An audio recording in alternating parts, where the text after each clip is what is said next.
सबसे पहले जो हसल में आपने रैप किया था भगवान शिव पे, हाँ जी। मैं बस ये जानना चाहूँगा जब आपकी प्रिपरेशन चल रही थी हाँ। उसके पीछे क्या माइंडसेट था एक बार? अ, सबसे पहले तो मेरे को याद है कि जब डिसाइड हुआ कि मतलब हमें कुछ एक एक मतलब एक पर्टिकुलर वीक के लिए कुछ डिफरेंट करना था और मेरे पास ऑप्शन था कि मैं कुछ किसी सॉन्ग का रीमेक कर सकता था। तो आई आई फाउंड आउट कि मतलब मैं क्या सॉन्ग्स, मेरे पास एक लिस्ट आई और उस लिस्ट में से मेरे को ऐसे लगा कि पर्टिकुलरली कि जो कैलाश खेरजी वाला बबम बम है, मैं उसको लेके कुछ बना सकता हूँ। पर बाय टाइम जब उसको बनाना चालू किया और चालू करते करते जब उसमें अपनी क्रिएशंस डाली और जब सारी चीज़ें थोड़ा सा और नॉलेज अटेन करी, थोड़ा सा और पढ़ा, थोड़ा खुद को रिमाइंड कराया, क्योंकि मतलब वो चीज़ ज़रूरी है। हम मतलब बिना सोचे समझे नहीं लिख सकते उस बिल्कुल, चीज़ पे। बिल्कुल। तो ऐसे करके जब ये प्रोसेस थोड़ा सा आगे बढ़ा तो मेरे को याद है वो कंप्लीट तो एक रात पहले हुआ था जब मैंने परफॉर्म करा था उससे टीवी पे। तो वो कंप्लीट एक रात पहले हुआ था, एक सेकंड हाफ बचा था उसका जो मैंने एक रात पहले ही लिखा था।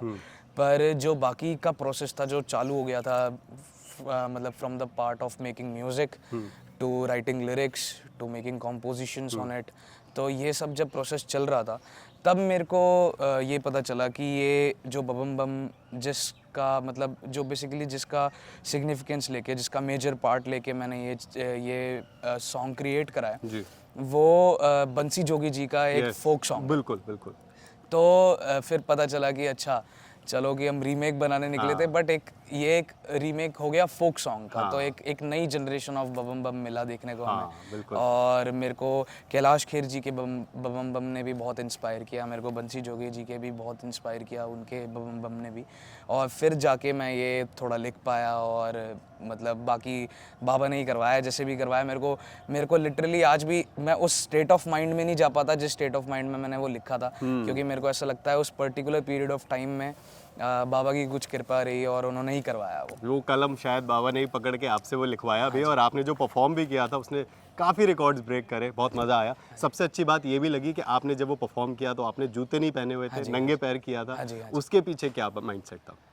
नहीं, हम वही बेसिकली सुनते हैं, मैंने यही देखा है हमेशा से अपने बड़ों को करते हुए कि जब भी मंदिर गए हैं या जब भी कोई जाप करा है किसी बड़े ने, तो हमेशा उन्होंने बेयर फुट ही करा है। और मतलब एक तरीके से हमारे रिचुअल में, हमारे धर्म में, और जो चीज़ें मैंने देखी हैं वो सीख के मेरे को ये चीज़ एक मतलब एक साइन ऑफ रिस्पेक्ट लगता है। संस्कार शुरू से ही हाँ, आपके अंदर है।